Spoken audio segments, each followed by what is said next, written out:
பாலிவுட் நடிகர் சைஃப் அலி கானை அவருடைய சொந்த வீட்டிலேயே ஒருவர் கத்தியால் குத்திய சம்பவம் பெரிய பரபரப்பை ஏற்படுத்தியது. குற்றவாளி வங்கதேசத்தை சேர்ந்தவர் எனவும் அவருக்கு தான் கத்தியால் குத்தியது ஒரு நடிகர் என்றே தெரியாது என்றும் போலீசார் தரப்பில் தெரிவிக்கப்பட்டது. இதைத் தொடர்ந்து உடல்நலம் தேறி சைஃப் அலி கான் தற்பொழுது வீடு திரும்பிவிட்டார். மருத்துவமனையில் இருந்து டிஸ்சார்ஜ் ஆன ஒரு சில நாளிலே அவருக்கு இன்னொரு மிகப்பெரிய பேரிழப்பும் காத்திருக்கிறது. அதாவது அவருடைய 15,000 கோடி சொத்து மற்றும் தன்னுடைய குழந்தை பருவத்தை கழித்த ராஜ அரண்மனையை இழக்கும் சூழ்நிலை. இதற்கு காரணம் இவர் அரச குடும்பத்தை சேர்ந்தவர் என்று சொன்னால் நம்ப முடிகிறதா? நடிகர் சைஃப் அலி கான் மத்திய பிரதேசத்தில் உள்ள போபால் நவாப் அரச குடும்பத்தின் வாரிசு. இவருடைய அம்மாவின் சகோதரி இந்தியா பாகிஸ்தான் பிரிவினையின் போது பாகிஸ்தானில் குடியேறிவிட்டார். அதனால் அலிகான் அம்மா அரச குடும்பத்தின் அனைத்து சொத்துக்களுக்கும் உரிமையாக இருந்தார். இதைத் தொடர்ந்து சைஃப் அலி கான் மொத்த சொத்தின் வாரிசாக இருந்தார்.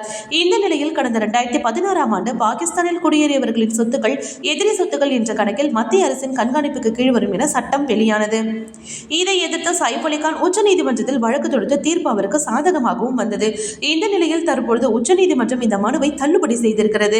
மேலும் போபால் மாநிலத்தில் உள்ள நவாப் சொத்துக்கள் அவர்களுடைய வாரிசுகளுக்கு போகாது. மத்திய அரசின் எதிரி சொத்துக்கள் பாதுகாப்பு குழுவிடம் சென்றுவிடும் என உச்சநீதிமன்றம் அறிவித்திருக்கிறது.